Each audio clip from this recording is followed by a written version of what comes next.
I'm going to show you how to use the after hours button in the phone note. This is for the after hours phone call support program. You open a phone note as normal, click the after hours radio button. This is where you can do your HPI or recheck HPI. There's also an on-call mid-levels button.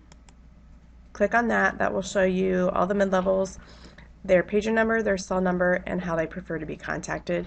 It does not give you a schedule of who's on call with you, so you'll need to know that prior to leaving the office. If it's in relations to a post-op patient, you can do the HPI or you can go to the post-op complications form.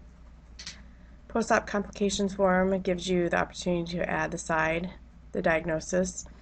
If you have pain, I'm going to skip over that for a moment.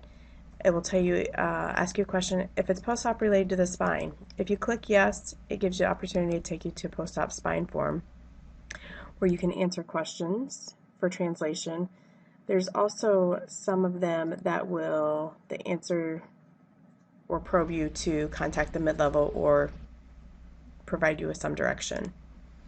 If you're able to urinate, if you're not able to urinate, it will ask you to put in how long it's been since they urinated last and their fluid intake. If, according to your clinical judgment, the intake versus output does not balance out, then you'll need to contact the mid-level. Does your foot drag when you walk? What we're looking for is if the patient has foot drop. Can you point your toes to your nose or perform an ankle pump? If you cannot, then contact the mid-level for possible foot drop. For cervical, if you're having difficulty swallowing, it will tell you what you need to encourage the patient to do and also provide that in translation so you do not have to document. It documents for you. When you're finished with that, you'll return to the post-op complications and you'll go on with the rest of your form. So a lot of this you're already familiar with. It gives you your medication list if you have numbness or tingling. It will tell you if the patient's in dressing and they're unable to see their incision, then you're going to choose yes or no. Right here, patient is in dressing, unable to access sutures, staples, redness, or drainage. If you click that, then it will just gray out the questions that you don't have to answer.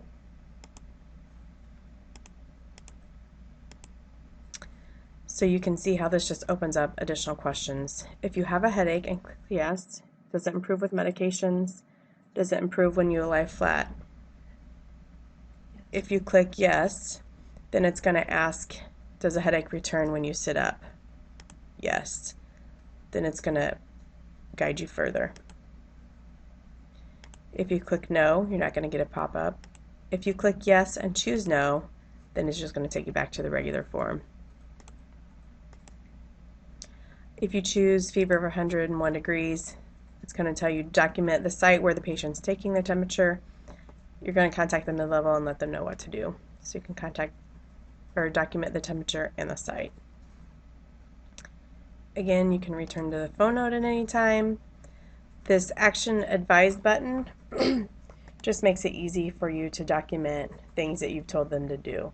If you're doing RICE, if you're ACE-RAP, anything that you've asked them to do, if you've given them a new non-weight bearing status, or if you ask them to call back in a certain amount of days. So you'll click what you want, add text, and it adds it for you. You're going to return to the phone note and then a reminder to always read your phone note to make sure all your information is there before you complete it. You're going to click who the call is taken by, close it, and then you're going to end your update.